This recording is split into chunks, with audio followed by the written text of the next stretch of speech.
Chapter 1. The Stranger Who Knew His Name. Sebastian had won more gold medals than he could count on one hand.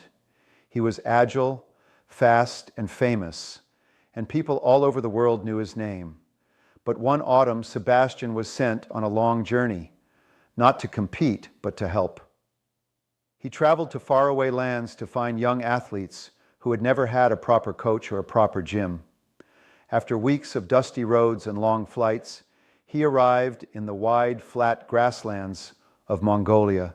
The sky was enormous, the silence was enormous, and for the first time in a very long time, nobody was clapping for him. "Something strange has happened," Bottbeyer said quietly. "A man who lives alone on that mountain, a monk who talks to nobody, has sent a message. He says he is waiting for you." "Me?" Sebastian laughed. How could he know me? I've never been here before." "That," said Bottbeyer, "is exactly what is strange. That night Sebastian could not sleep. How does a man in a cave know my name?" But deeper than that was a question he thought he had been avoiding. Why do I feel like I have been searching for something, even though I already have everything? A question to carry. You were already walking before anyone called your name. The fisherman and the crane.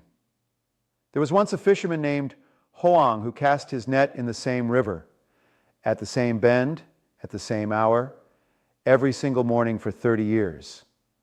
One day a crane landed beside him and stared at the faraway hills. Strange bird, this is in Han Cai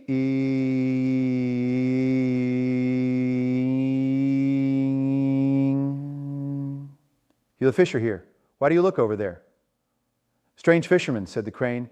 "The river runs all the way to the sea. Why do you always stay here?"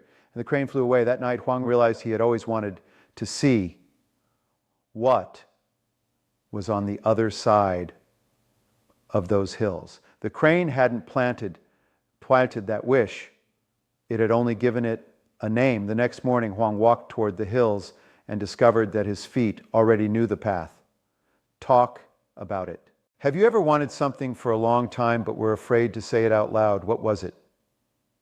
The lesson. Sometimes the most important journey begins not when someone calls us, but when we finally admit to ourselves that we have been wanting to go all along.